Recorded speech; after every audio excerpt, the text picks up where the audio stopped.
근데 마음이라는 게 그렇게 자기 마음 먹은 대로 달라지는 게 아니거든요. 예. 기도를 많이 한다 그래서 마음이 더 넓어지고 괜찮아지냐? 안 그래요. 잘 안 변해요. 신앙생활을 한다 그래서 사람이 막 거룩해지고 바뀌냐? 안 그래요. 바뀐 것이 보이는 사람들이 있는데 그건 바뀐 척 하는 거고 되게 약발이 6개월이면 다시 원위치예요. 네, 그게 사람 마음이에요. 근데 우리는 지금 우리 마음을 그냥 죽을 때까지 갖고 살아야 될 그런 운명이에요. 문제는 내가 내 마음을 미워하지 않고 잘 이해하고 사는 것이 그게 가장 중요하다라는 거죠. 근데 사람 마음은 정말 변수가 굉장히 많아요. 내가 이해하지 못할 그런 현상들을 많이 보여주고 있는데 그런 것들을 다 뭐 사탄이 던진 유혹이니 뭐 내가 믿음이 약해서 그렇다니 그런 식으로 부정적으로 보게 되면은 자기 마음이 살아남지를 못한단 말이죠. 예, 그 자기 마음을 내가 내 마음을 살리는 방법은 내가 내 마음을 이해를 하는 거예요. 얘가 왜 그럴까라고 들여다보고 이해하는 작업을 해야지 마음이 편해져요.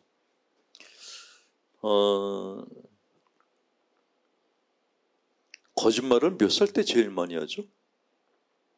뭐 어른들도 거짓말 많이 하는데 여러분들이 아이들 키웠으니까 아이들이 몇 살 때 거짓말을 가장 많이 합니까? 다 혼자 사세요? 애들이 거짓말을 많이 하는 연령대가 있어요. 근데 애들이 왜 거짓말 할까요? 엄마한테 야단 맞을까봐 거짓말을 해요. 이거를 방어기제라고 하는 겁니다. 내가 다른 사람으로부터 야단 맞을까봐 거짓말을 하는데 어른들도 똑같은 걸 해요. 어른들도 어린아이들하고 똑같이 내가 내 마음이 다치지 않기 위해서 방어술을 펼쳐요. 그거를 디펜스 메커니즘 방어 기제라고 합니다. 내가 나를 방어하게 쓰는 것들이 뭐가 있는가를 파악을 해야지 그래야지 내가 나를 더 정확하게 알 수가 있다는 것이죠. 그래서 제가 지난달, 지지난달 벌써 이번이 세 번째가 네 번째가 계속 방어기제만 설명을 해드리는 게 이 방어기제가 가장 변수가 많고 가장 우리가 이해하기 힘든 것이기 때문에 계속 설명을 드리는 겁니다. 근데 계속 제가 설명드리는 이 방어기제들은 전부 유아적인 것들이에요. 우리 마음 안에 있는 유아적인 심리가 자기 마음을 다치지 않기 위해서 어떤 방어술을 쓰는가를 이해시켜드리기 위해서 방어기제에 대한 이야기를 하는데 오늘은 그 중에 하나 부정이라는 거에 대해서 얘기해요.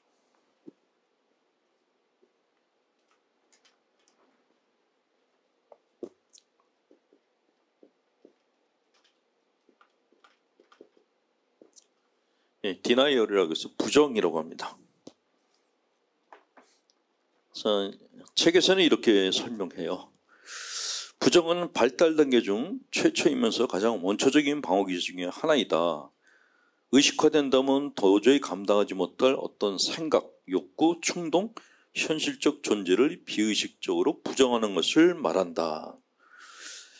의식하고서는 도저히 감당할 수 없는 것들을 처음부터 없는 것으로 취급하고 외면하는 것, 이것이 부정인데 억압이 내적 충동을 다루는 방법이라면 억압은 나 뭐 하고 싶어 이걸 확 눌러버리는 거예요. 그게 억압이에요. 근데 부정은 뭐냐면 바깥쪽에 있는 것이 이거 아니야 라고 보는 거예요. 예를 들어서 이런 거죠. 길을 가는데 깡패가 서 있어. 근데 걔를 안 쳐다보고 그냥 가는 거예요. 없는 것처럼. 그게 부정이에요. 이런 거는 많이 쓰시죠. 예. 남편이 화가 났어. 막 소리 질러. 그럴 때 아내들이 쓰는 방법 중 하나가 같이 싸우지 않고 없는 사람 취급하는 거예요. 그게 부정이라고 하는 거예요. 아, 너는 내 세상에 너는 없어? 라고 하는 거죠. 영화 볼 때 무서운 장면이 나오면 어떻게 하세요? 눈을 가려요. 그게 부정이에요. 분명히 영화 장면이 있는데 나는 이걸 안 봤다라고 하죠. 그걸 눈 가리고 아웅한다라고 그렇게 얘기를 하죠. 자, 이 부정이 조금 큰 거는 어떤 게 있냐면 우리나라가 지금 냉전 중인 거는 아세요? 근데 느끼세요? 못 느껴요. 왜요? 부정을 하고 있어서 그래요. 남북 분단인데 이게 남의 집일 같아. 미사일을 쏘는데 나는 안 맞을 것 같아. 딴 사람은 맞아도. 이게 부정이란 방어 기제예요. 예전에는 미사일을 쏘면은 막 난리가 났잖아요. 뭐 전 나라가 다 비상 체제에 들어가고 뭐 난리가 났었는데 지금은 북한에서 미사일을 쏘면 쐈대? 어디다 쐈대? 그렇게 물어봐요. 그러니까 역대 정권들이 남북한이 똑같은데 자기들이 정치하다가 분리하면은 꼭 그런 걸 했던 거예요. 북쪽에서만 한 게 아니라 여기서도 똑같이 했어요. 그렇게 해서 막 전쟁 분위기를 돋궈요. 그러면 사람들이 정부에 대해서 비판을 못해요. 그런 효과를 노리고서 어떤 때는 저쪽에서 미사일을 쏴주길 바랄 때도 있는 거예요. 권력자들이 그 미사일 쏴주면은 국민 통제하는 게 쉽거든요. 근데 문제는 이게 너무 자주 하다 보니까 양치기 소년 효과가 난 거예요. 양치기 소년이 늑대가 안 나타나는데도 늑대야 그러니까 동네 사람들이 처음엔 뛰어오다가 나중에는 진짜 늑대가 나타나는데도 사람들이 저 새끼 또 거짓말하고 있어. 그리고 안 움직였어요. 그게 부정이에요.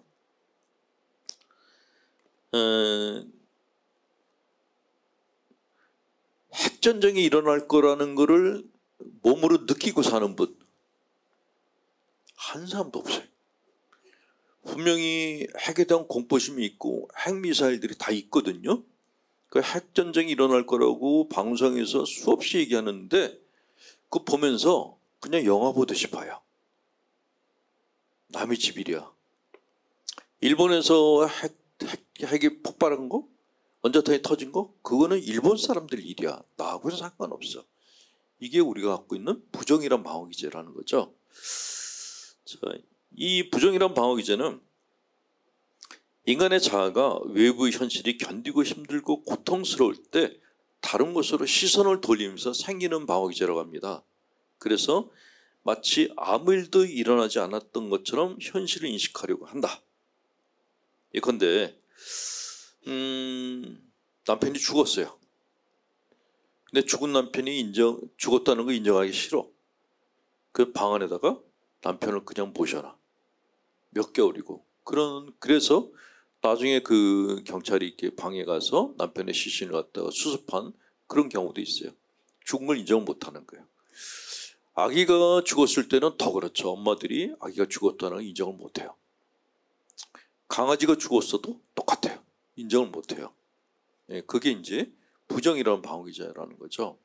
특히 자식들이 죽고 나면은 그 엄마들이 애가 쓰던 방을 치우질 못한대요. 분명히 애는 죽었는데 그 방을 그대로 놔두고 언젠가 우리 딸이 돌아올 거야 라고 기다린다는 거죠. 그게 부정이라는 방어기제예요.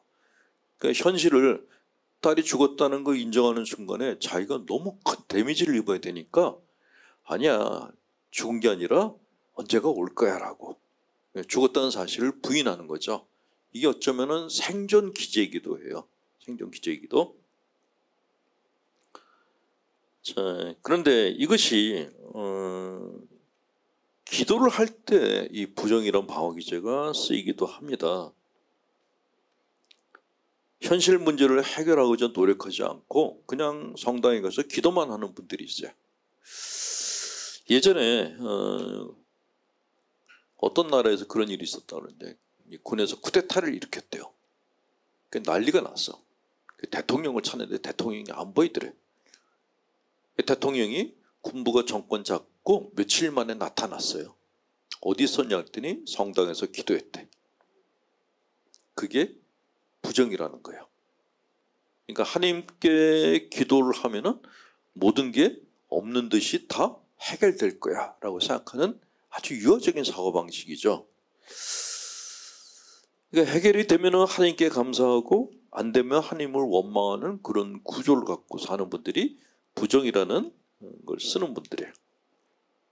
자, 문제는 이 부정이라는 거는 어떤 부작용이 있냐면 계속적으로 쓰게 되면은 현실 생활에 적응을 못하게 돼요. 기도하면 하나님이 다 해결해 줄까 이런 분들이 있어요. 이거 믿음이 깊은 게 아니라 현실 기피를 하는 거예요. 내가 애쓰지 않고 저 양반이 다 해줄 거야.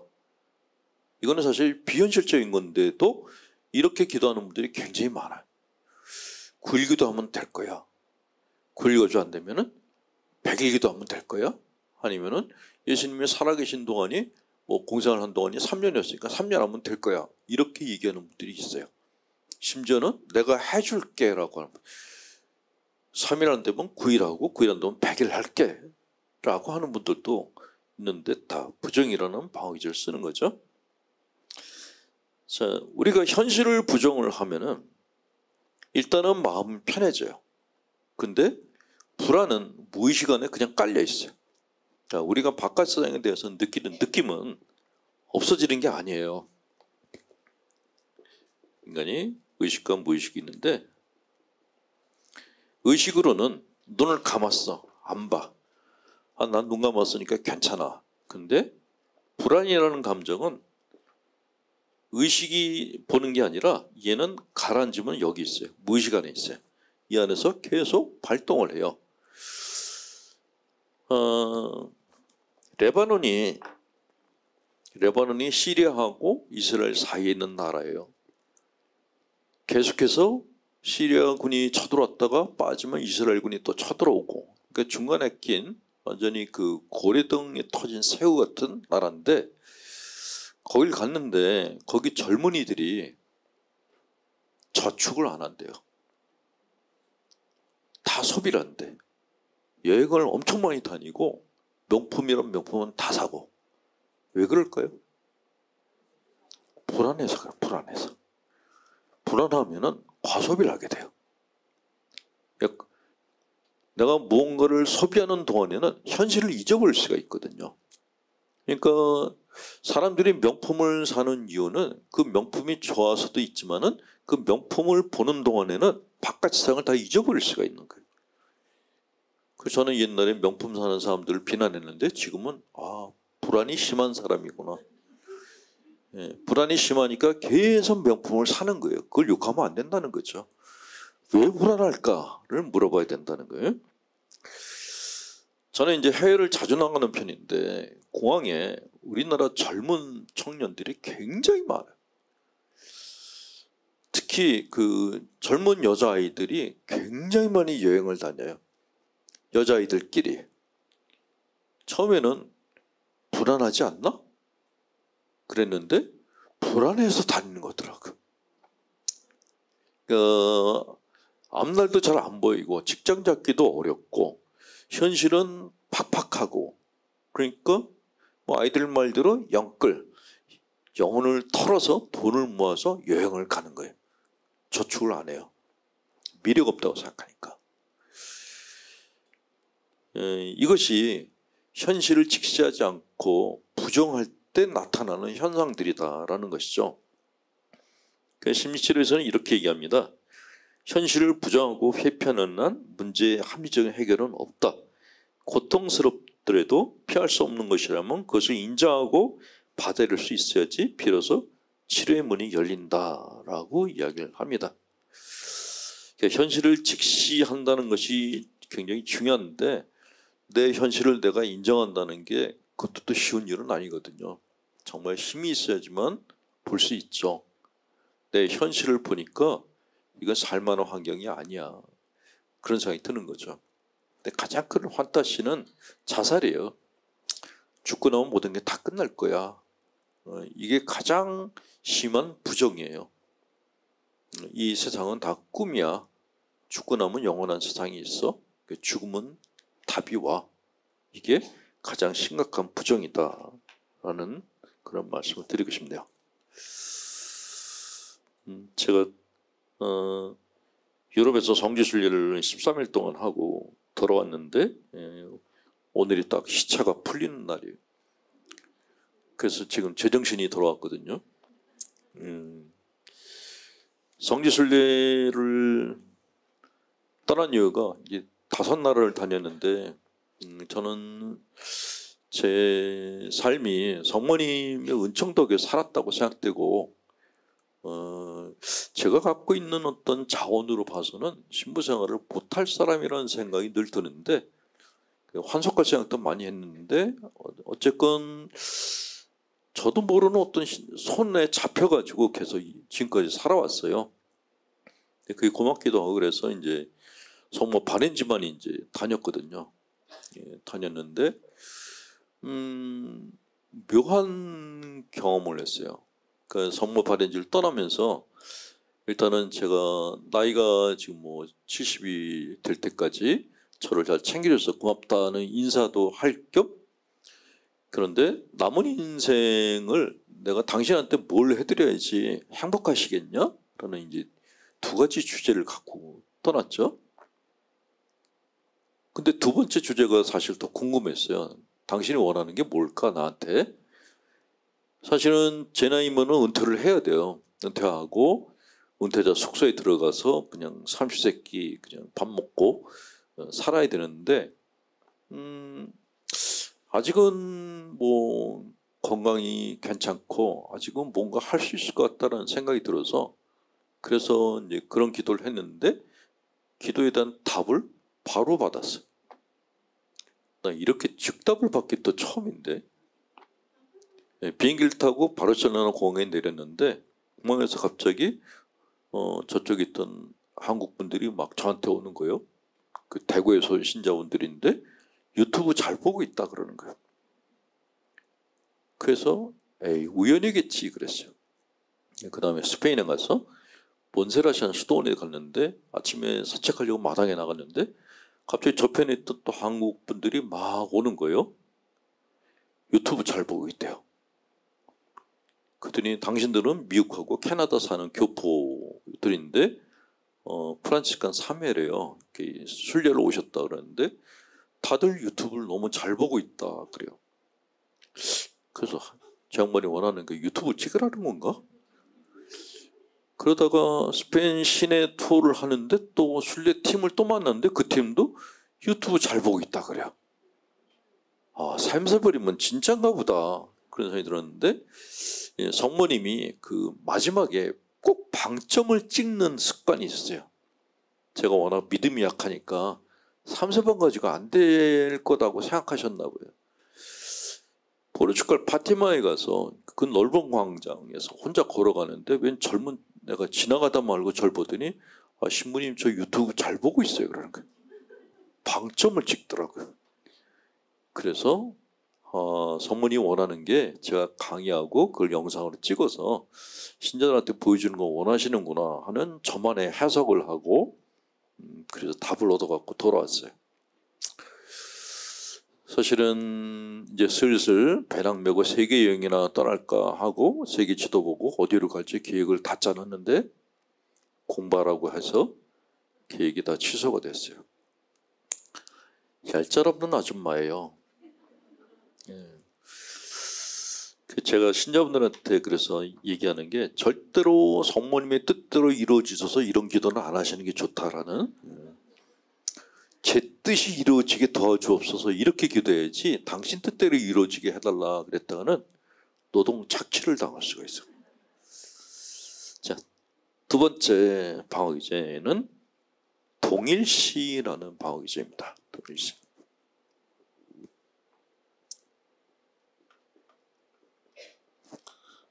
여러분들은 누구 닮고 싶은 적 없으셨어요?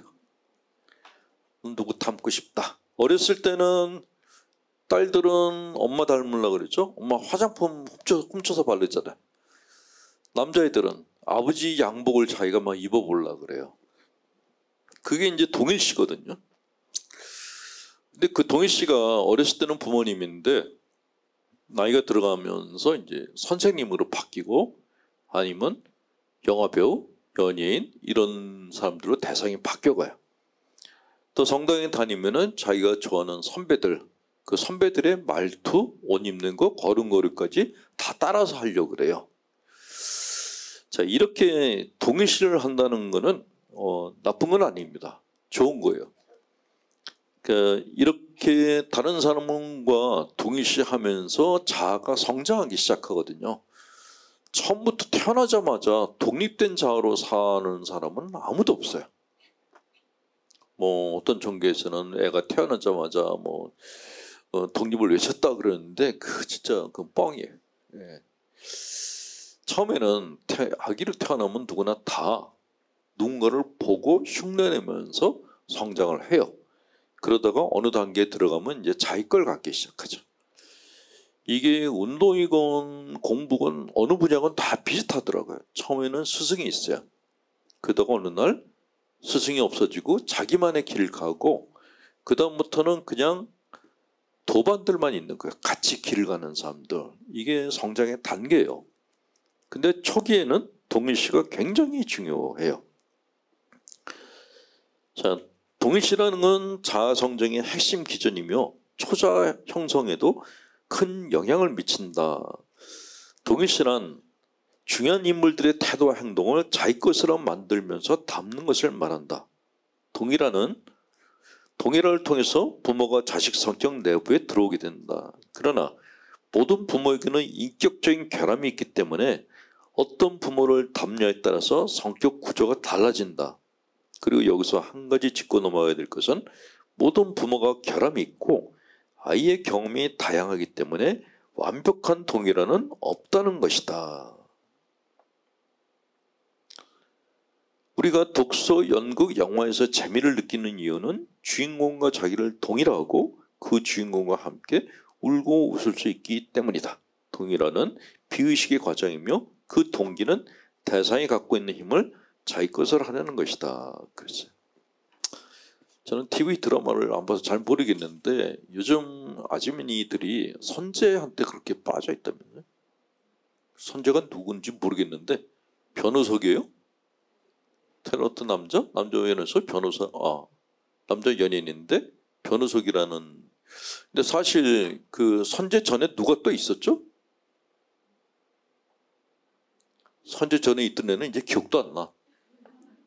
선재 전에 잘생긴 남자 탤런트가 있었는데 그 아이가 아주 뭐 전국적으로 유명했는데 선재가 나타나자마자 걔는 없어졌어요. 지금은 선재 아리를 하는 그런 자매님들이 굉장히 많아요. 제가 아는 그 자매님이 자매님들끼리 대화를 하는데 선재 얘기를 하더라고요. 선재 그래요.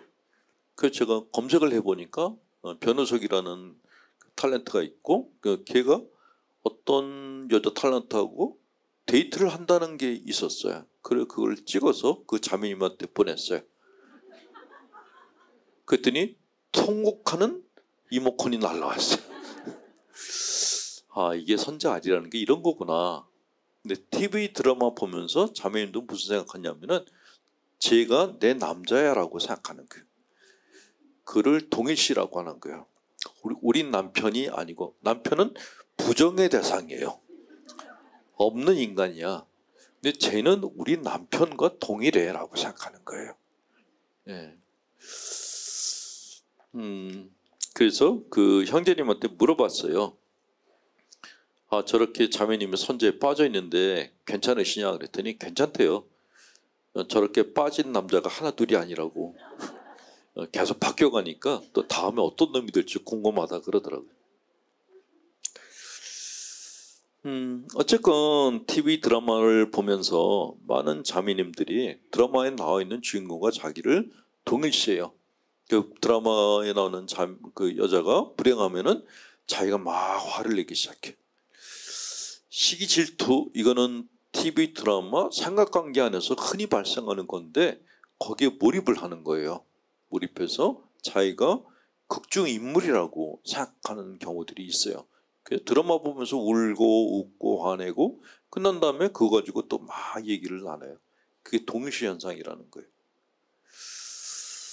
자, 근데 패솔로지컬 아이덴티피케이션이라는 거 있습니다. 자, 이거는 동일시는 동일시인데 좀 심해서 병적인 동일시라고 그래요. 병적인 동일시는 뭐냐면 이성적 대상과 공생함으로써 그 대상이 가지고 있다고 생각하는 힘을 내가 나누어 가지려고 한다. 이들은 힘이 있다고 생각되는 사람들을 이 사람에게서 저 사람으로 옮겨가면서 모방하고 붙어서 안정을 얻으려 하기 때문에 동일화도 일시적이고 과장돼 있다. 연예인들 보면서 와 그랬다가 확 사그러들었다가 또 누가 나타나면 와 하는 게 이게 패설로지컬한 동일시라고 그렇게 얘기를 하죠.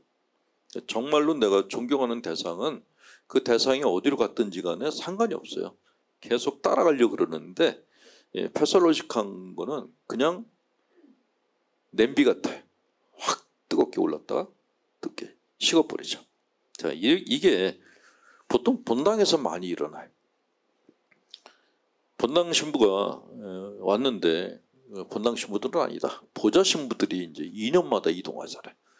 요새 보좌들은 왜 이렇게 잘생겼어요?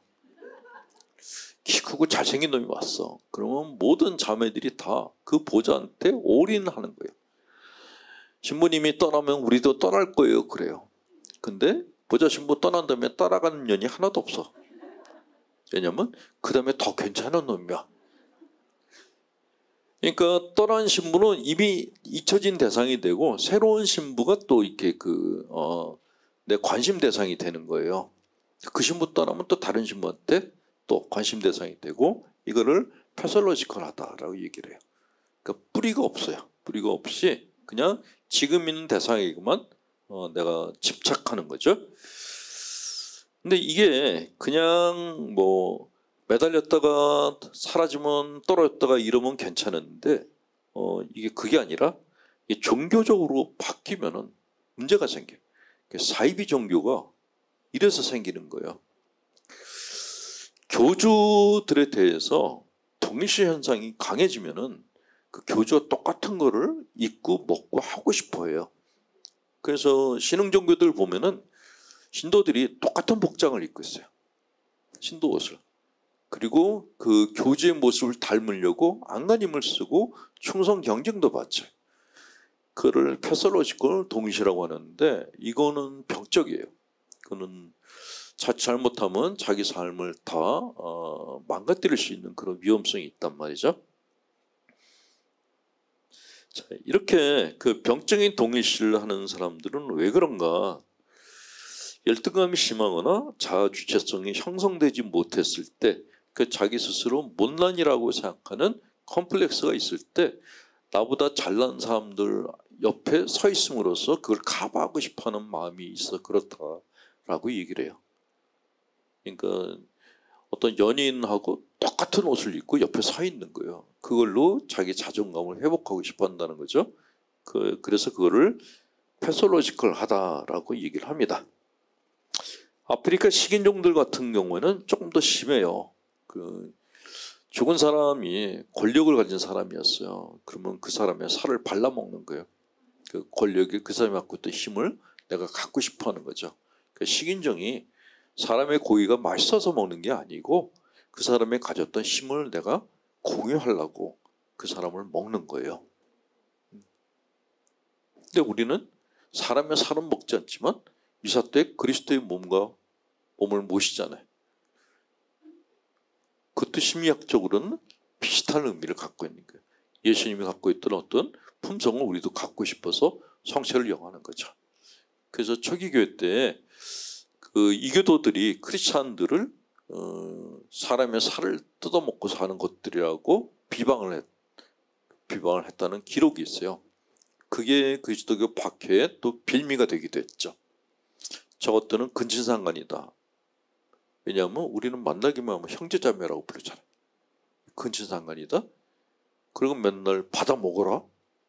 그러니까 누군가의 살을 뜯어먹고 산다. 이게 소문이 퍼져가지고 크리스찬들이 미친놈들이라고 취급받았고 그게 네로가 박해할 때 박해의 근거가 되기도 했었어요. 자, identification with aggressor라는 것, 공격자와의 동일시라는 것도 있습니다.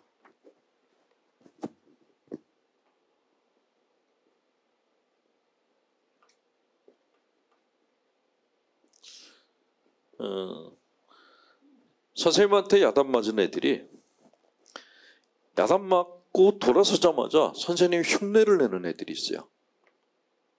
그게 공격자와의 동일시예요. 이걸 왜 하냐? 꾸중을 들을 때 선생님의 얼굴을 그대로 흉내를 내서 자신을 외부의 위협과 동일시함으로써, 그러니까 선생님하고 자기를 동일시함으로써 불안한 마음을 극복하려는 거예요. 그러니까 선생님이 걷는 거하고 똑같이 걸어. 그러니까 애들이 막 웃어. 그게 개그를 하는 게 아니라 불안해서 하는 거예요. 이거를 어떤 사람들이 또 많이 하냐면 그 권력자가 독재자일 때 국민들이 많이 이래요. 권력자의 그림을 그리는데 우스꽝스럽게 그려요. 그거는 권력자를 시화화함으로써 내가 권력자에 대해 갖고 있는 공포심을 줄이려고 하는 거예요. 이걸 제일 많이 하는 게 지금 미얀마예요. 미얀마 아이들이 그 미얀마 군부의 권력자 얼굴을 이상스럽게 우스꽝스럽게 그려놓고 그걸 조롱을 하고 있다 그래요. 그 조롱하는 그 행위 뒤에는 공포심이 있는 거예요. 우리가 심리학자들이 그런 얘기를 합니다. 지금의 권력자가 독재자냐 아니냐 하는 것을 아는 그 방법 중에 하나가 사람들이 그 권력자의 얼굴을 어떻게 그리냐로. 여러분들이 한번 우리나라 대통령, 역대 대통령들 생각해 보세요. 우스꽝스럽게 그린 독재자가 누가 있었나? 권력자가 누가 있었나? 국민들이 가장 우스꽝스럽게 그린 사람이 독재자예요. 그 독재자에 대한 분노, 불안, 공포 이런 거를 그 사람의 얼굴을 찌그레터 놔서 해소하고자 했던 거죠. 공격자를 닮음으로써 불안을 방어하는 것, 이것을 공격자와의 동일시라고 하는데 두려운 대상의 특징을 닮아 자기 것을 해서 그 대상에 대한 두려움을 극복하는 것이다. 이 과정을 통해서 처자가 형성된다. 예를 들어서 도깨비 장난에서 볼 수 있듯이 어린아이가 내가 도깨비다 하며 도깨비 흉내를 낼 때는 도깨비를 동일화함으로써 도깨비 공포로부터 자신을 보호하고 있는 것이다. 어머니에게 학대당했던 환자가 분석가를 괴롭히는 것도 자신을 공격했던 어머니를 동일화함으로써 불안을 방어하고 있는 것이다 라고 얘기를 합니다. 그러니까 나를 무섭게 한 사람을 우스꽝스럽게 만들어서 복수하는 마음과 불안을 줄이려는 마음이 동시에 있다라는 것이죠. 자, 그 다음이 투사적 동일시라는 게 있어요. 이 투사적 동일시는 뭐냐면 엄마가 딸을 키우는데 딸이 뭘 원하는지를 알려고 하지 않고 내가 원하는 걸 딸한테 시켜. 만약에 엄마가 그림을 그리고 싶었는데 못 갔어. 근데 딸은 음악을 하고 싶어 해. 근데 엄마가 딸한테 미대 가 그러는 거예요. 그런 집들이 의외로 많아요.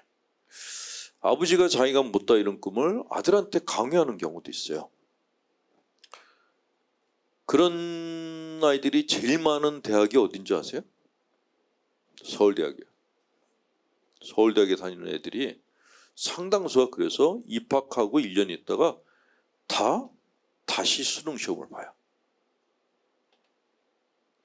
엄마 아빠가 과가 상관없이 서울대에 가라 그래서 들어갔는데 과가 형편없어.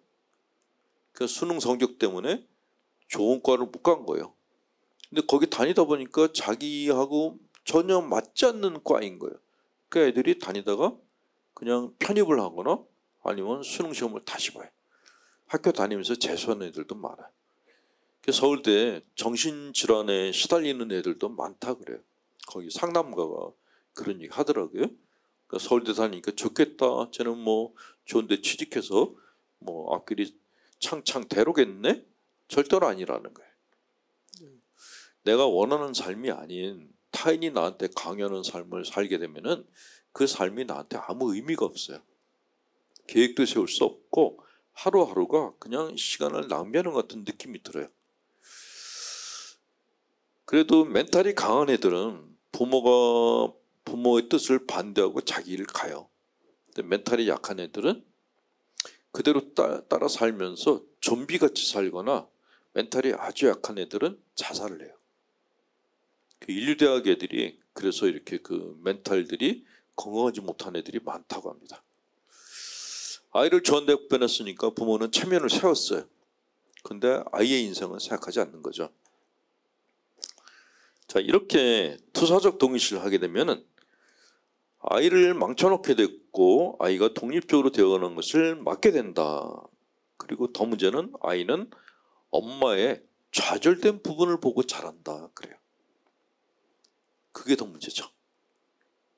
나는 너는 나처럼 살면 안 돼?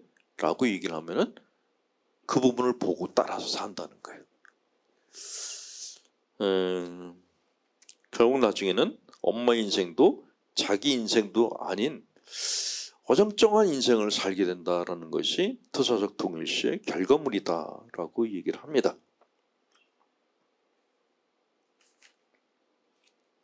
자, 금지된 대상과의 동일시라는 것도 있어요. 닮지 말아야 될 사람을 닮는 것. 부모의 행동이 사회적으로 바람직하지 못한 특성을 갖고 있는데 아이들한테는 그것이 힘으로 보이기 때문에 닮으려고 한다. 깡패, 범죄자 이런 사람을 닮을 때도 이 방어기제가 작용한다. 나치 히틀러 유겐트가 바로 나치 군대의 잔인성을 동일한 아이들이다. 그래. 청소년 아이들이 문신한 아이들이 있어요.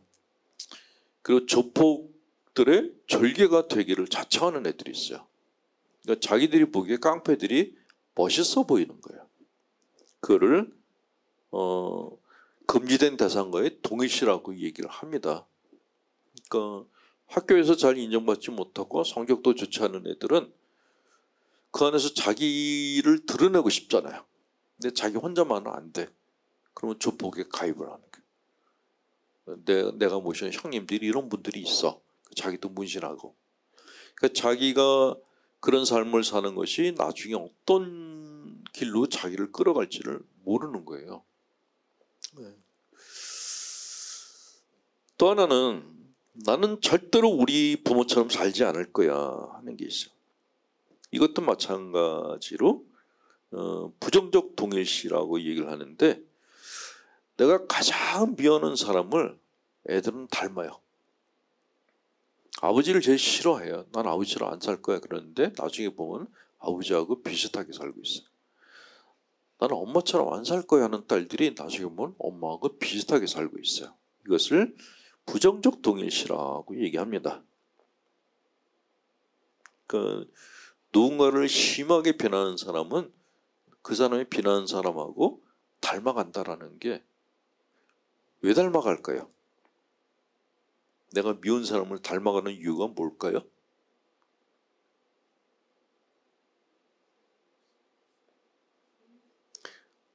강의 듣다가 가끔 이렇게 졸리고 싶을 때 그때 질문을 던지는 거예요. 그럼 질문 던지면 뭘 물어보는 거지? 그러고 놀라서 깨시는 거죠.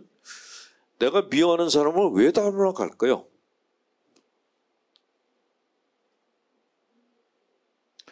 자, 여러분들이 누군가를 미워할 때를 한번 생각해 보세요.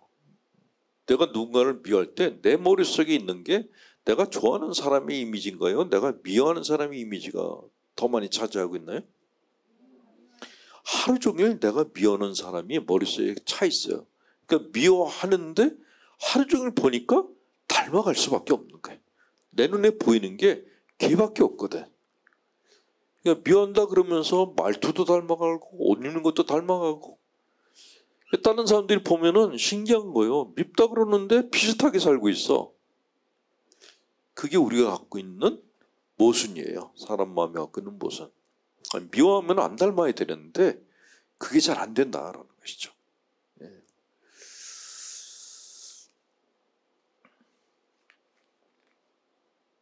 한 번은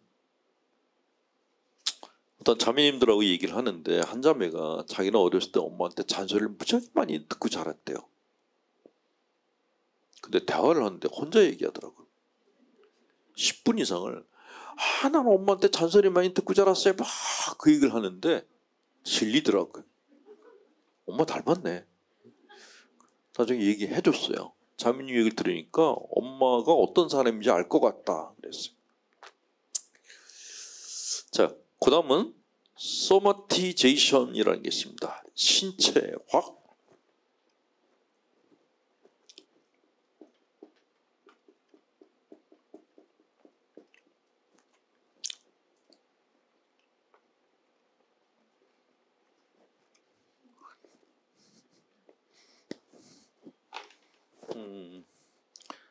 자, 신체화란 용납 못할 충동이나 감정이 신체 증상으로 바뀌는 경우를 말합니다.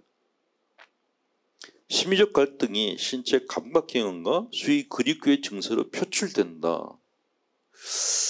이게 어떤 경우가 있냐면 직장 상사가 있는데 너무 잔소리가 심해. 근데 막 나한테 폭언을 내야 돼. 근데 내가 그 사람을 때릴 수가 없잖아요. 그러면 팔이 어떻게 될까요? 마비 현상이 와요. 때리고 싶은데 억압을 하니까 팔이 저리기 시작해요. 이게 신체화 현상이라는 거예요. 보좌 신부들이 제일 고민인 게 보좌들이 한결같이 그런 얘기 하더라고요. 본당에 나왔더니 왜 이렇게 이쁜 애들이 많니? 그런 애들이 1년쯤 지나면 시력이 약해지기 시작해요. 눈에 경련이 나고, 그러니까 어떤 애들은 아예 안 쳐다보려고 이렇게 눈을 피하는 애들이 있는데, 그렇게 억압을 하면은 심리적으로 억압을 하면 신체적으로 그게 나타나요. 눈에 경련이 나는 거예요. 보고 싶어서. 진짜 보고 싶어 하는 분들은 애들은 눈이 마비가 되는 애들도 있어요. 그런 보좌들이 오면은 그냥 봐. 괜찮아요. 보는 게 죄가 되겠니? 네가 결혼하는 것도 아니고 뭐가 있는 것도 아니고 보는 건 죄가 아니야 라고 얘기를 해줘요. 근데 굉장히 신심이 깊은 애들일수록 안 보려고 그래. 예전에 우리 선배 신부 중에 한 분이 그런 분이 있었어요. 평생 여자를 한 번도 안 봤다 하는 분이 계셨는데, 길 가다가 자매들이 오면은 고개를 숙이고 자매들이 지나갈 때까지 기다리셨대요. 어머니는 받지 않냐 그랬더니 어머니가 밥상을 들여오면은 고개 숙이고 밥상을 받았대. 평생 여자 얼굴을 한 번도 못 봤다. 그건 전설적인 분이 계셨어요. 저는 그 얘기 들으면서 야, 그분 그러면은 눈이 굉장히 안 좋았을 텐데, 그리고 손은 어땠을까? 사람을 만지고 싶은 욕구가 있잖아요. 그러면 손가락도 마비가 됐을 거란 말이죠. 말년에 병이 심하게 들었을 텐데, 그런 생각을 했는데 그 주위에 있던 신부들이 그분은 성인 신부라 그러더라고요. 전 속으로 그렇게 성인 되는 건 나는 싫다 그랬어요.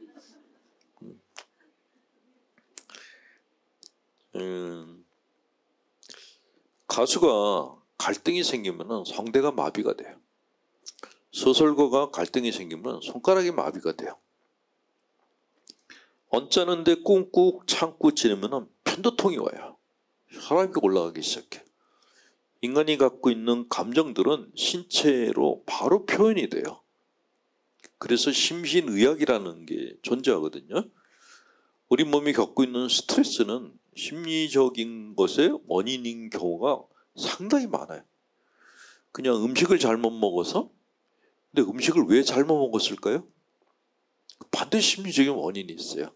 그러니까 우리한테 일어나는 모든 것들은 심리적인 원인이 반드시 있어요. 반드시.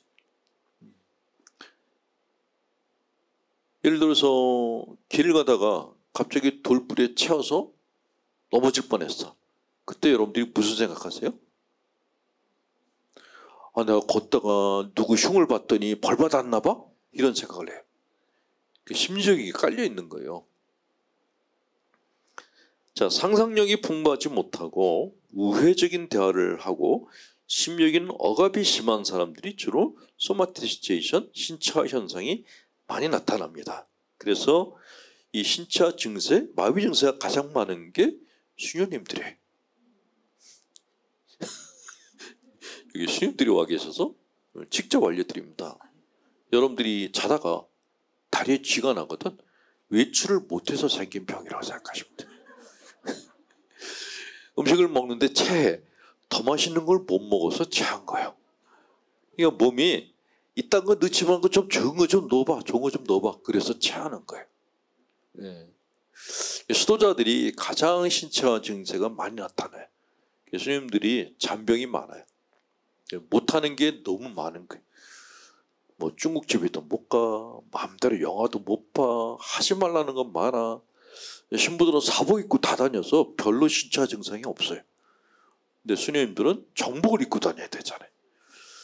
나는 의식을 안 한다 그래도 늘 수도복을 입고 있기 때문에 다른 사람 시선을 늘 의식을 해야 돼요. 그게 굉장히 스트레스이고 에너지 소모를 굉장히 많이 일으켜요. 그래서 외출하고 들어가면 번아웃이 돼서 탈진해서 누워야 돼요. 제복이 갖고 있는 그 수도원이라는 그런 규칙적인 생활이 주는 스트레스가 만만치가 않아요. 네, 그럼에도 불구하고 중간에 병나서 나가지 않고 끝까지 수도생활을 하는 수녀님들은 엄청나게 건강한 분들이에요. 시집 갔으면 애를 10병을 낳았을 분들이 수도생활을 하고 있는 거예요. 제가 아는 그 수도자들 중에 들어갔다 중간에 나오는 사람들 많이 봤거든요. 뭐 수도원이 안 맞아서 나왔어요. 뭐 여러 가지 이야기 하는데 사실은 멘탈이 약한 거예요. 그런 나한테 오는 모든 증세들을 내가 다 견뎌내야 되는데 그게 진짜 체력이 안 따르면 안 되는 거예요. 여러분들이 수녀님들 보면은 되게 기도만 하고 품위 있게 살 것 같죠? 수녀원 가면은 다 몸빼 바지 입고 노동해요. 육체 노동이 굉장히 많아요. 근데 그렇게 해야지 이 생활을 다 견뎌요.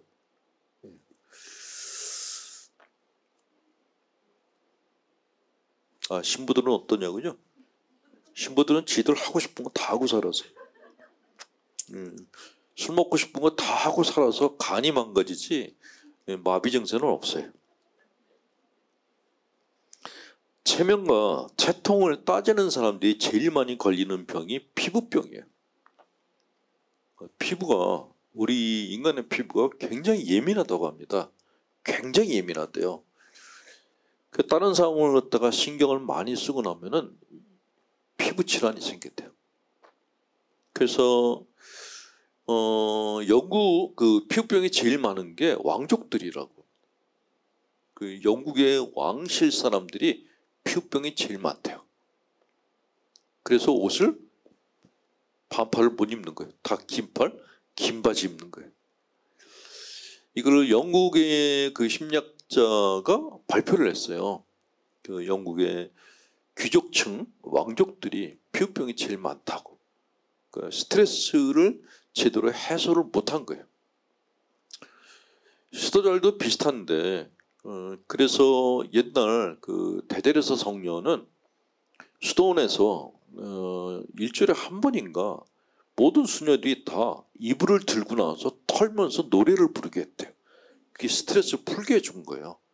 물론 그 당시에 물이 안 좋았기 때문에 잘 씻지 않고 그래서 그런 것도 있는데 근데 어쨌건 수녀님들이 일주일에 한 번씩 이불을 팍 털면서 기분을 풀었다는 거죠.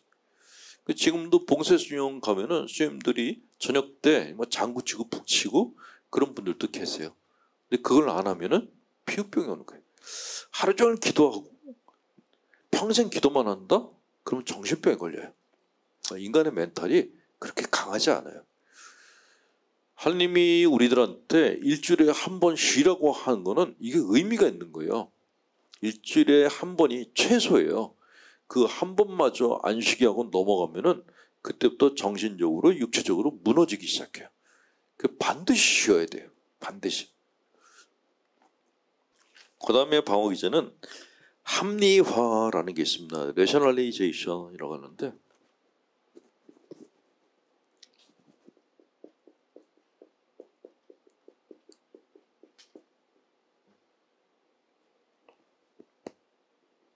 제가 그 강론 때 짜증에 대한 얘기를 했는데 이 짜증을 줄이는 방법이 합리화하는 거예요. 예를 들어서 어떤 신부가 와서 아, 형, 난 이렇게 사제생활 혼자 하는 게 너무 짜증나. 결혼하고 싶어. 그렇게 얘기했어요. 그럴 때 합리적으로 걔를 설득하는 게 뭐가 있죠?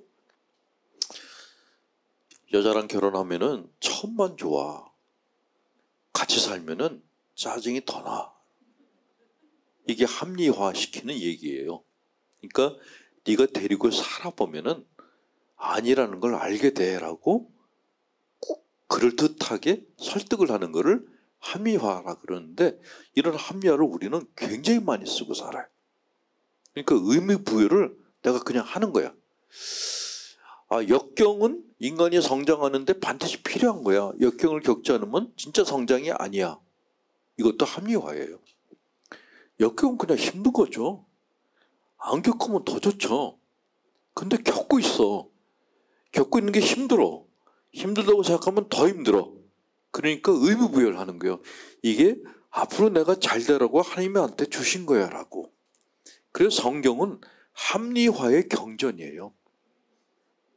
굉장히 많은 합리화에 대한 이야기가 있어요. 특히 구약 성서는 거의 대부분이 그런 얘기로 되어 있어요. 지금 이렇게 사는 거는 하나님의 뜻이 이래서야 라고. 하나님의 뜻이 진짜 그건지 아닌지 모르겠지만 그걸 듣는 사람들은 위로를 느끼는 거죠. 지금의 내 상황을 견뎌낼 수 있는 여지가 생기는 거예요. 그래서 합리화를 쓰는 겁니다. 이 합리화는 우리가 의식하거나 의식하지 못하는 무의식적 동기에서 한 일에 합리적인 설명을 그럴듯하게 만들어낸 경우를 말한다. 이거는 고의적인 거짓말이나 변명과는 다르다. 자신은 무의식적 동기를 모르고 있기 때문에 성실하게 아는 대로 대답하고 있는 것이다.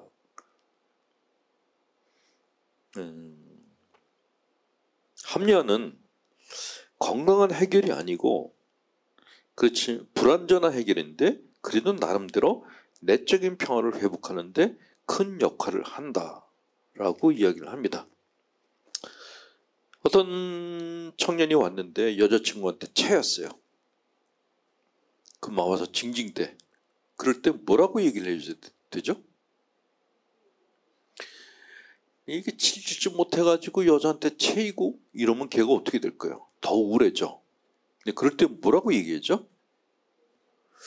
더 이쁜 여자를 만나려고 지금 네가 시험을 한번 겪는 거야 라고 신학적인 해석을 해주는 거예요.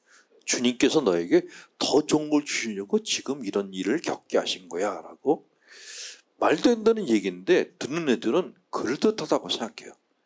이게 합리화예요. 그러니까 우리는 우리 자신에게 우리가 설득을 하는 그런 생존 기제를 갖고 있어요. 특이한 존재들.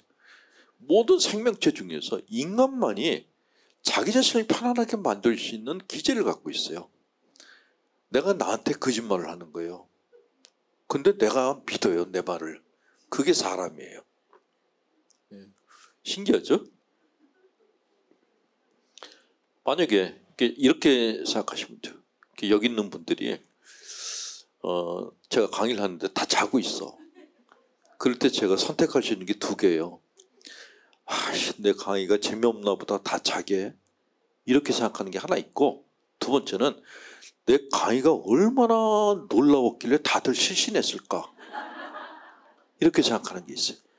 자고 있는 사람들은 그냥 자고 있을 뿐인데, 자고 있는 사람들 보는 내가 어떤 쪽을 선택하냐에 따라서 감정이 달라지는 거예요.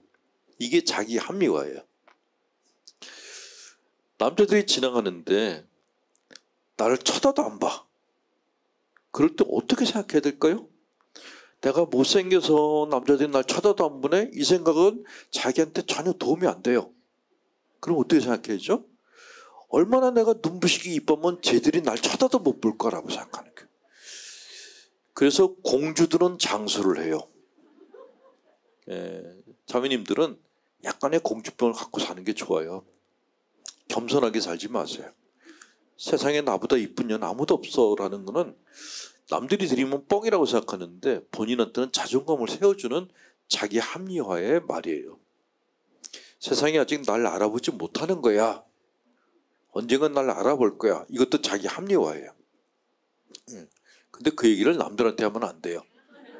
그냥 자기 혼자 해야 돼. 자기 혼잣말로 아직은 내가 때가 안 된 거야 라고, 아직은 사람들이 날 못 알아보는 거야 라고 자기가 자기한테 대화를 나누는 것을 합리화라고 합니다.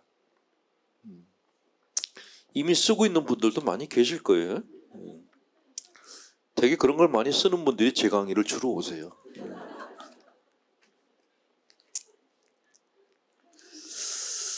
자, 합리화 중에서 본당 신부들에 많이 쓰는 합리화. 이번 당이 커진 거는 내가 와서야. 내가 없으면 이번 당은 쓰러져. 가끔 본당 신부 중에 그런 친구들이 있다 그래요. 세상에 나만큼 괜찮은 신부가 있나 봐. 내가 이번 당 온 다음에 신자 수가 늘었어. 이게 이제 자기 합리화예요. 근데 이게 한 단계 올라가서 권력자들이, 독재자들이 합리화를 하는 경우가 있어요. 내가 없으면 이 나라는 쓰러져. 그 사람이 없어도 나라는 살아요. 예전에 로마에 있는 어떤 액션 단체에서 굉장히 오랫동안 활동하는 사람이 자기가 하나도 없으면 단체가 없어질 것 같은 그런 생각이 들어서 휴가도 안 가고 일주일 내내 그 단체에서 일을 했대요. 그러다가 어느 날 어쩔 수 없이 며칠간을 휴가를 갔다 올 수밖에 없는 날이 있었대요. 떠난 다음에도, 떠나서도 계속 걱정이 돼서 계속 연락을 했대요. 내가 없으면 없어질 것 같아서. 근데 갔다가 돌아왔는데 멀쩡하더래.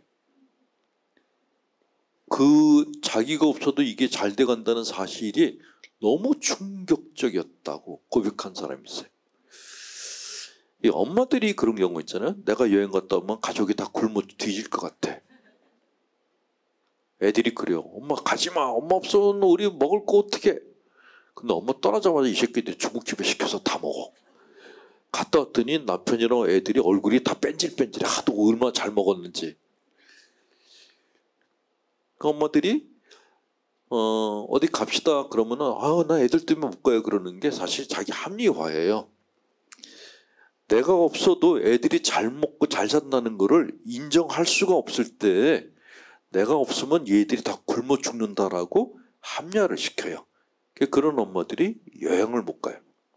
집순이라 그래요. 집순이에 살면은 나중에 버림받아요. 가장 행복한 여자는 집포녀라 그래요. 집을 포기한 여자들. 집을 버려야지 내가 살아요. 자식을 버려야지 내가 살아요. 가정을 버려야지 내가 살아요. 내가 늘 있는 자리에 항상 있잖아요. 고마워하질 않아요. 아무도 고마워하지 않아. 가끔은 없어져 줘야 돼요. 너무 길게는 말고 한 보름 정도는 없어져 줄 필요가 있어요. 엄마 없는 세상에서 니들이 한번 살아봐 라는 그런 객기도 가끔 부리셔야 돼요. 1년 12달 있으면은 고마워하지 않고 요구하는 요구 수준이 점점 더 올라가기 시작해요. 그게 사람이에요.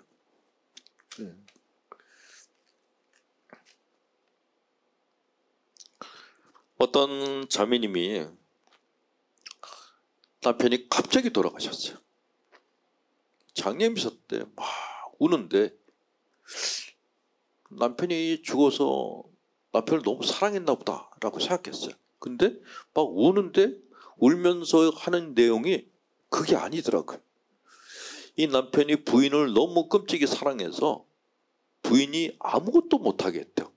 시장도 자기가 보고 은행도 자기가 갔다 오고 뭐 그 공과세 내는 것도 자기가 다 냈대요. 부인은 공주였어요. 근데 갑자기 남편이 죽은 거야. 그때는 부인이 그 관짝 앞에서 한탄하기를 네가 날 이렇게 만들어 놓고 그냥 가면 어떡해. 나는 은행도 못 간단 말이야.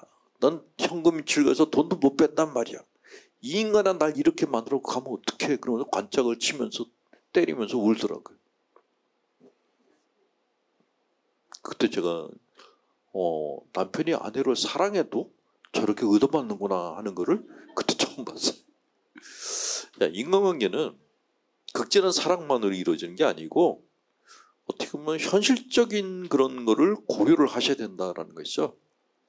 사람의 마음은 단순하지도 않고 순수하지도 않아요. 굉장히 복잡하고 변덕스럽고 변수가 많아요. 초지일관 그런 거 없어요. 순간마다 바뀌는 게 사람 마음이에요.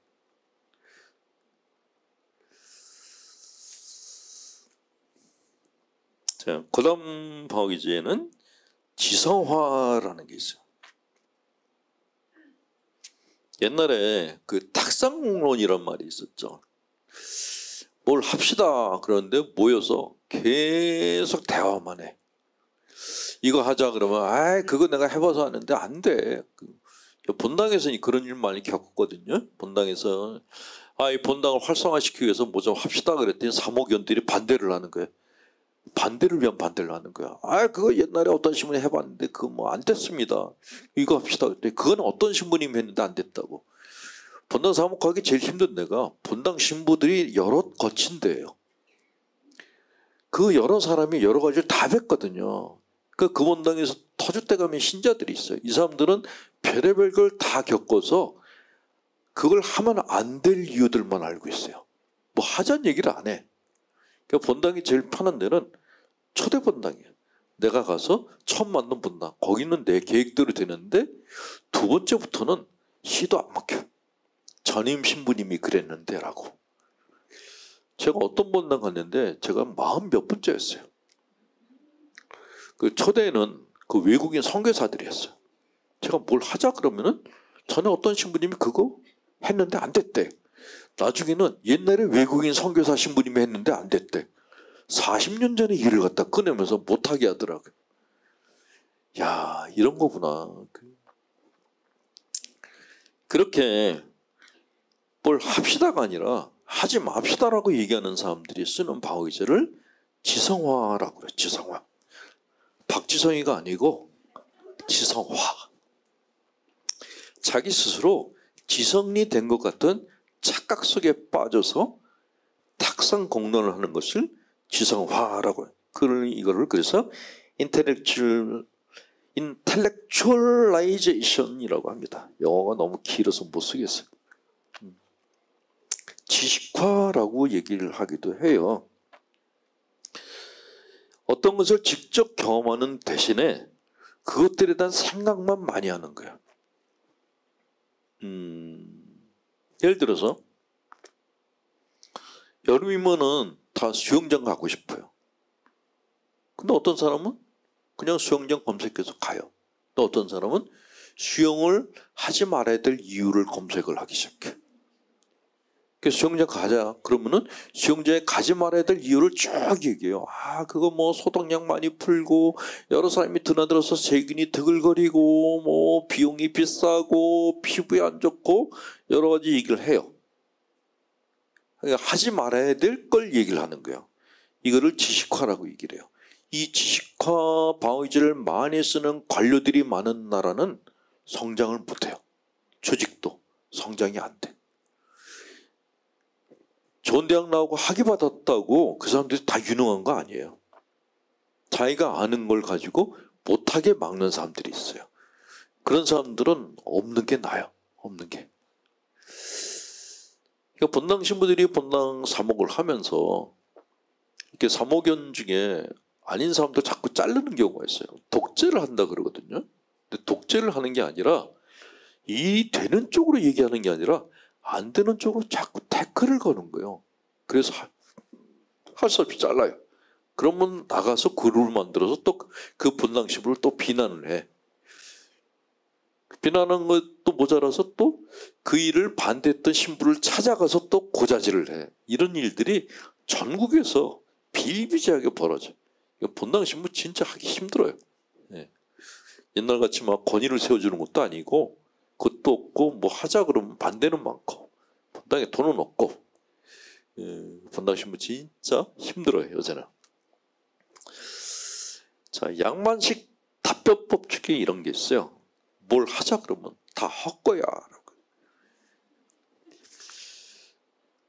어떤 절에 젊은 스님이 젊으니까 여러 가지 생각이 많잖아요. 근데 나이 들어서 그 절에 들어온 스님이 있었대요. 그래서 가서 여러 가지를 물어봤대요. 그랬더니 그 나이 들어서 들어온 스님이 그 돈 벌어봐야 다 소용없고 결혼해봐야 다 소용없고 다 소용없고 절에 들어와서 이렇게 조용히 명상하는 게 제일 좋아 그랬대요. 근데 그 얘기를 듣고 그 젊은 스님이 불공을 들이더래요. 그 나이 든 스님이 내 말을 잘 들었네 기특하네 가서 무슨 불공을 하나 엿들었대요. 그랬더니 그 젊은 스님이 목탁을 치면서 이러더래요. 지랄하고 자빠졌네. 지는 다 해봤으면서 지랄하고 자빠졌네. 나는 한 거 하나도 없네. 이렇게 밤새 불공을 들이더래요. 예. 지식화라는 거는 지식화라는 방어의제를 쓰는 사람들의 특징이 달변들이 많아요. 그런데 감정이 실리지 않은 말을 많이 해요. 얘기를 하면은 이런 거 있잖아요. 과일이 나왔어. 그러면 제일 먼저 이렇게 보이는 반응은 맛있어. 먹어보고 이건 맛없어. 이런 반응이 나와야 되는데 그게 아니고 설명을 하는 거예요. 이 과일로 말할 것 같으면 어디에서 나온 거고 뭐 어쩌고저쩌고 설명해. 이게 지식화라는 거예요. 과일은 먹질 않고 설명만 하는 거예요. 이게 모든 일에서 다 비슷하게 벌어져요. 남들은 다 사업하는데 자기는 안 해. 당신은 왜 사업 안 해? 그러면 사업을 해서 말아먹는 케이스에 대해서 설명을 하는 거예요. 근데 내가 그걸 하면 안 되는 이유를 자기가 설명해. 굉장히 전문적인 용어를 쓰면서. 이런 사람들을 지식화라는 방어의제를 쓴다고 하는데 문제는 이런 사람들이 지적으로 보여. 그 결혼했더니 백수야. 돈 벌 줄은 몰라. 아는 건 그냥 이거야. 근데 이것도 쓸만한 게 아니라 그냥 자기 변명이야. 이게 지식화라는 방어의제예요. 이런 사람들이 책은 무지하게 많이 봐요. 근데 전문 서적은 안 봐. 잡식성 독서를 해서 자기가 말하는 것을 합리화시키는 그런 재주를 갖고 있어요. 그래서 그냥 데리고서 얘기하기는 재밌는데 직원으로 쓰면 머리가 아파요. 못해야 되는 이유를 계속 얘기하니까 피곤해요. 제가 아는 자매님이 이런 형제님을 하고 결혼했어요. 평생 그 자매가 먹여 살렸어요. 남편이 돌아가실 때까지. 남편은 취직 한 번 안 했어요.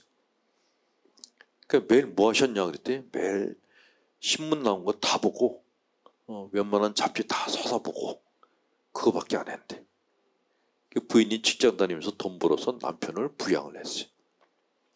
근데 그 부인이 진짜 착한 게 우리 남편이 그래도 딴짓 안 해서 그게 괜찮아요 그러더라고요. 그러니까 아버지가 딴짓을 많이 하셨대요. 딴짓 안 하는 남자, 이렇게 지적인 남자를 찾다 보니까 이제 그 사람을 찾았다는 거예요. 그래서 제가 지적인 남자들을 보면은 부인을 잘 만났구나 그런 백수인데. 자, 그다음 방어의제는 이거 하면 이제 거의 끝날 것 같은데 너무 지루하실까 봐 해외 얘기 하나 해드릴까. 네덜란드 암스테르담에 스토온이 하나 있어요. 네덜란드는 개신교 국가인데 카톨릭 교회를 어느 정도 그냥 수용을 하고 있더라고요. 근데 성모 발현지가 굉장히 많은데 네덜란드 암스테르담에서 발현했다는 거는 이제 근자에 알았거든요. 저는 몇 년 전에 한번 갔고 이번에 두 번째로 이제 방문을 하게 됐어요. 그 주택가 안에 수도원이 있는데 그 수도원 안에 성모님이 나타나셨다는 거예요. 근데 그곳을 가기 전에 이제 점심을 먹으러 이제 식당을 가야 되는데 암스테르담 그 시내를 지나가게 됐어요. 그래서 저희가 인원이 38명이었는데 인솔자 보고 앞에 가라 그러고 이제 제가 뒤에서 감시하면서 가겠다 그랬어요. 유럽은 지금 소매치기들이 굉장히 많아요. 그 난민들도 많이 들어와 있거든요. 치안이 너무 안 좋아요. 유럽에 가시거든 식당에서 절대로 핸드폰 옆에 놓으면 안 돼요. 그 바로 없어져요. 프랑스, 스페인 다 똑같아. 식당 가시면은 일단 가방을 앞으로 안 넣으셔야 돼. 그리고 핸드폰도 앞에다 놓으셔야 돼. 예, 이걸 뒤로 돌렸다? 여기다 놓고 화장실 갔다 왔다? 그러면 그냥 없어져요. 누가 가져갔는지도 잘 몰라요.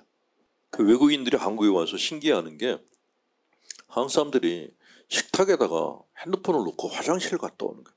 그게 너무 신기하대요. 예.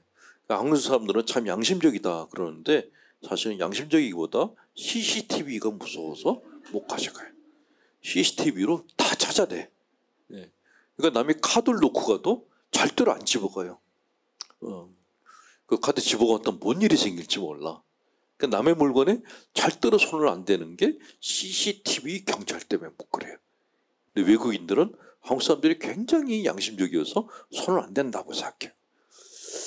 근데 어쨌건 이제 38명이 이제 길을 가는데, 제가 맨디에서 가는데 갑자기 빼짝 마른 그 얼굴이 새까맣게 생긴 애들이 청년 둘이 와서 붙었어요. 근데 걔네들은 손님 쪽을 안 봐요. 다른 데를 보면서 와요. 구경하는 것처럼. 옆에 두 놈이 이렇게 가까이 오길래 제가 우리나라 말로 두 놈이 붙었습니다 그랬어요. 근데 이놈들이 이렇게 쳐다보더니 따라오다가 싹 빠져나가더라고요. 그더니 한 놈이 또 붙었어요. 그 놈도 새까맣고 빼짝 말랐어. 한 놈이 더 붙었습니다. 제가 얘기할 때마다 신자분들이 가방을 앞으로 다 했어요. 38명이 동시에 가방을 이렇게. 그 쟤들도 알죠. 그 걔도 떨어져 나갔어요. 떨어져 나갔는데 보니까 저쪽에 몇 놈이 무리져서 앉아 있더라고요. 꼭 늑대들 같이 무리져 있으면서 타겟을 찾는 거예요. 저희가 식사를 끝내고 나오는데 제가 또 이제 뒤에 섰어요. 근데 두 놈이 또 붙었어요. 근데 보니까 아까 봤던 그 놈들이야. 그 놈도 저를 보더니 아까 봤던 영감이야. 그러니까 따라 붙지 않고 바로 떨어져 나가더라고요. 예. 유럽은 소매치기들이 너무 많고, 그리고 혹시 따님이나 아드님 중에 혼자서 배낭여행 간다 그러거든 말리세요. 예, 마드리드에서는 퍽치기가 많이 생겨서 혼자 배낭여행 온 애를 뒷골목으로 끌고 가서 벽돌로 뒤통수를 쳐서 여권하고 돈을 다 뺏어가는 사건들이 자꾸 생겨요. 그러니까 스페인에는 모로코에서 넘어가면 모로코 갱단들이 많아요. 갱단들이 굉장히 많아요. 유럽에. 그 난민들 애들이 들어서 또 치안이 너무 안 좋아져서 여행을 혼자 다니는 건 정말 위험하고 그룹으로 다니는 게 좋고 두세 명이 다녀도 여학생들이 두세 명 다니는 건 조심하라 그랬어요. 인신매매단이 생겼어요. 차에다 그냥 끌어 태워요. 그럼 어디 신고도 못하고 그냥 팔려가는 거예요. 실종되는 애들이 있다는 얘기를 들었어요. 많이 조심시키시기 바랍니다.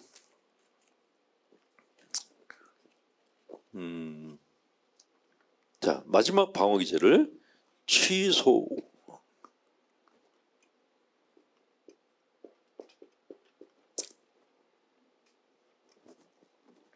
언딩. 그 예약을 해놓고 나 취소할 거야 그런 경우가 있잖아요. 그 취소예요. 뭘 해놓고 그 취소? 애들이 쓰는 그 장난 중에 그런 거 있어요. 옛날 그 아이들이 쓰는 장난 중에 이런 비슷한 게 있었는데 취소라는 거는 언도잉이라는 거는 무의식에서 어떤 대상에 향한 충동을 하는 행동을 인정하지 않고 원상복귀시키려는 기제다. 자신의 적대적인 욕구로 인해서 상대에게 피해를 줬다고 느낄 때 그에게 준 피해를 취소하고 원상복귀하려는 행동을 할 때 취소라고 한다. 이 취소가 우리식으로 말하면 속죄예요. 속죄. 그러니까 내가 어떤 사람한테 해를 끼쳤어. 근데 어떤 상당 가서 돈을 내면서 내 죄가 사해지길 원해. 이게 취소라는 거예요. 그 사람한테가 아니라 다른 데 가서 하는 거예요. 그러니까 이거를 취소시키고 싶은 거죠. 내가 이 사람한테 상처 준 게, 그러니까 여기다가 헌금함으로써 이 사람에게 갈 모든 피해가 다 없어지길 바라는 거예요. 이게 유아적인 소망이에요. 취소. 근데 굉장히 많이 써요. 우리가 보석한다 그러죠. 그게 그런 의미예요. 분당 신부들이 고해성사원 신자들한테 누굴 미워했다 그러면 미운 사람하고 사과에 이르지 않고 주목용 한 번 해 그래요. 그 주목용 한다고 이 사람은 관계가 좋아지나요? 안 좋아져요. 근데 왜 보석을 줄까요? 이게 취소라는 방어기제예요. 이거라도 하면은 내가 마음이 편해지는 거예요. 관계는 둘째고 굉장히 유아적인 거죠. 자, 이런 케이스가 있어요. 어떤 누이가 식탁로만 앉아있는 여동생이 너무 이뻐 보여서 질투를 느끼고 이런 생각을 했다. 저의 이빨이 몽땅 빠졌으면 좋겠다라고.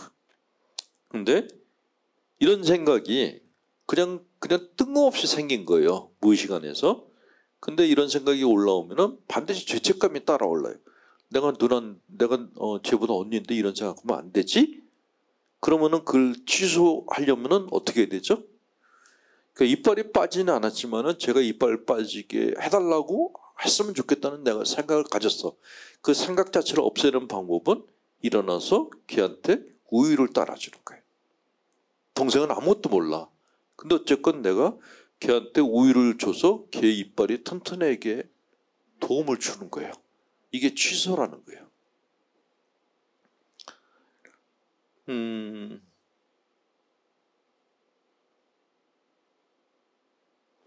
어떤 아이가 수도꼭지를 잠갔는데도 계속 잠그고 또 잠그고 그러더래요. 강박적으로. 결국 이제 심리상담한테 갔는데 왜 그러냐 그랬더니 이 아이가 엄마가 자기한테 너무 잔소리를 해서 엄마가 물에 빠져 죽었으면 좋겠다는 생각을 했었대요. 근데 이게 죄책감이 드니까 수도꼭지에서 나오는 물을 보고 자기 엄마를 물에 빠뜨려 죽일지도 모른다는 이제 환상이 생긴 거예요. 그 수도꼭지를 계속 잠그는 거예요. 이게 취소라는 행위라는 거죠. 이 비슷할지 모르겠는데 남편들이 밖에서 딴짓하고 들어온 부인한테 굉장히 잘하는 사람들이 있어요. 이게 취소예요. 아, 우리 남편은 그렇게 자상할 수가 없어요 하는 얘기를 들을 때마다 저는 뭔 짓을 했길래?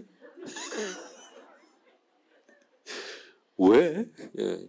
이게 병이에요 정말. 어떤 사람이 뭘 지나치게 했다 그러면 왜? 잘했어 이게 아니라 왜 그걸 했지? 그럼 반드시 취소라는 방어기제를 쓰고 있는 거예요. 그 구린내가 나는 거죠. 자기가 부정적으로 번 돈을 자선사업에 쓰는 사람들 이것도 취소예요. 이게 제일 많은 게 멕시코에서 마약하는 애들이라고 합니다. 멕시코에서 마약 판매하는 애들이 마약 때문에 굉장히 많은 그 환자가 생기잖아요. 근데 얘네들이 성당에다가 봉헌을 제일 많이 한대. 성당에다가 거액의 돈을 냈고 자기가 했던 행위를 없는 것처럼 하고 싶어 하는 거예요. 그걸 취소라는 거죠. 다이너마이트로 번 돈으로 만들어진 상이 뭐죠? 노벨상. 이것도 취소예요.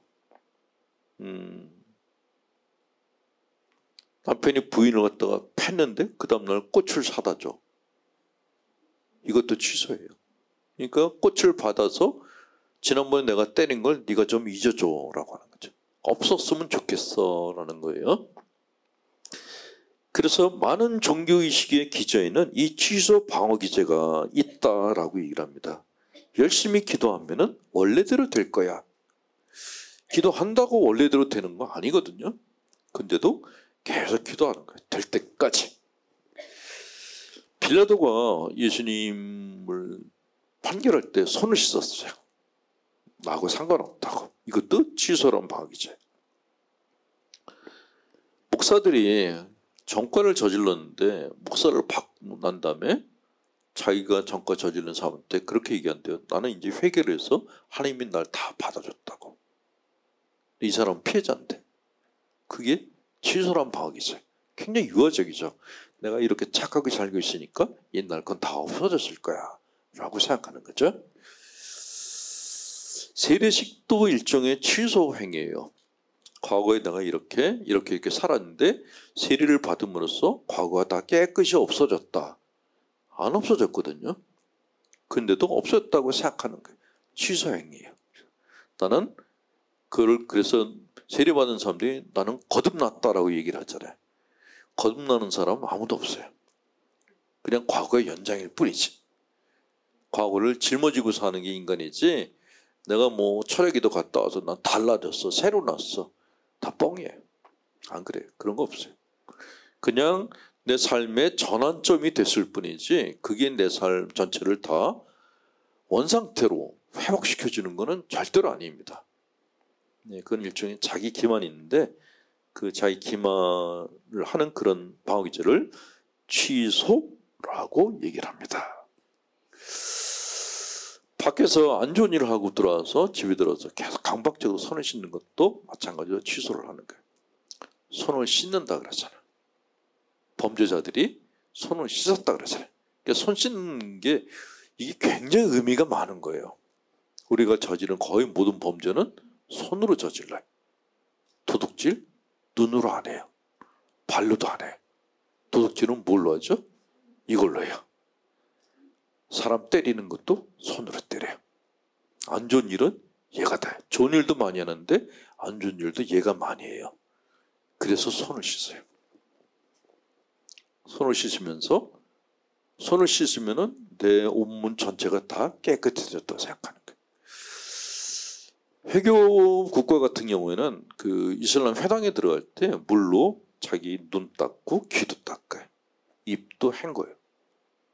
밖에서 눈으로 뭘 잘못 봐서 눈이 오염됐거나 잘못 들은 거, 입으로 잘못 말한 거를 물을 씻음으로써 원상으로 회복시키시다고 믿는 거죠.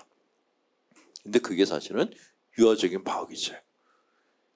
그렇게 했다 그래서 그 모든 것들이 다 사라지냐? 다 무의식 안에 다 저장돼 있어요. 죽을 때까지 해결해야 될 숙제인데 그런 행위를 통해서 나는 깨끗해졌어 라고 얘기를 해요. 그런 거 없어요.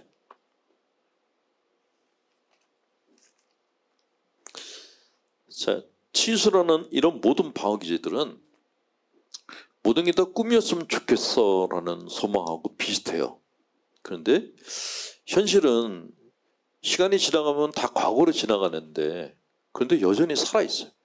꿈은 꾸고 나면은 그냥 비현실적으로 사라지는데 내가 살았던 현실은 꿈같이 지나갔는데 살아있지 않아요. 그냥 남아있어서 현재 계속 영향을 미쳐요.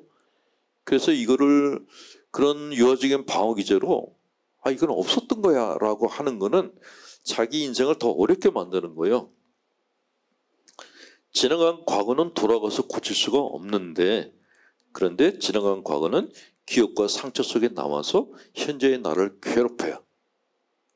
그래서 과거는 지나간 시간이 아니고 지금의 시간과 같다라고 보시는 게 맞아요. 지나간 것이지만 지나간 과거의 기억들이지만 들춰내서 그것을 반드시 치료하실 필요가 있어요. 신자가 됐으니까 다 괜찮아졌을까요? 천만의 말씀. 상담을 하면은 어렸을 때 기억이 그냥 다 남아있어요. 세례나 견진이 여러분들을 완벽하게 해주는 게 아니에요. 세례나 견진은 의미 부여를 하는 것이지 나를 완벽하게 바꿔주는 게 절대로 아닙니다. 그리고 정말 말씀드리고 싶은 거는 내가 마음을 회개해서 나를 완전한 사람으로 바꾸고 싶다라는 그런 허황한 꿈은 꾸지 않는 게 좋아요. 심리치료에서 이런 얘기를 합니다. 심리치료는 망가진 사람을 완전히 새 사람으로 바꾸는 게 아니다. 여러분들이 타고 있던 차가 있어요.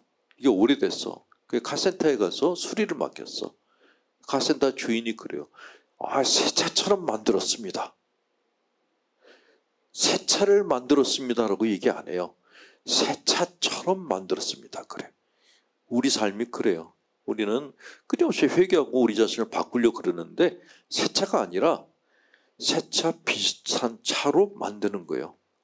그래서 우리가 회개를 한다는 것은 재활치료하고 비슷하다라고 얘기를 해요. 완벽하게 바뀌는 게 아니라 쓸만하게 바꾸는 거예요. 근데 장고장이 많아. 그 예전 같지 않아. 근데 그냥 그 상태로 사는 거예요. 그게 삶이에요. 어떤 신부님한테 가서 기도받으면 완전히 바뀐다더라. 그건 사이비교주예요. 그런 거 없어요. 우리는 중고차하고 비슷한 사람들이에요. 그냥 나는 아무리 기도를 많이 해도 온 전심으로 사람을 사랑할 수 없는 불완전한 사람이구나라는 거를 그냥 받아들이고 살면 그때부터 편해져요. 근데 나 왜 이렇게 미워하는 사람이 많고 이렇게 하는 일마다 짜증을 내고 왜 이러지? 그러면 더 힘들어지기 시작해. 여러분들은 중고 인생이에요. 그냥 중고차로 사세요. 중고차로. 그러면 편해지. 5시라서 끝내야겠습니다. 자, 모두 일어나십시오. 각복 드리고 끝내겠습니다. 성부와 성자 성령의 이름으로 아멘. 주께서 여러분과 함께 전하신 하나님, 성부와 성자 성령께서는 우리 교우들에게 축복을 내리셔 길이 멀게 하소서. 아멘. 8월 달에는 여기에 강의를 할 방이 없어서 8월은 쉬어야 될 것 같고요. 9월 달에 9월 14일 날 둘째 주 토요일 날 그때는 3층입니다. 3층에서 강의하겠습니다. 예, 조심히 들어가세요.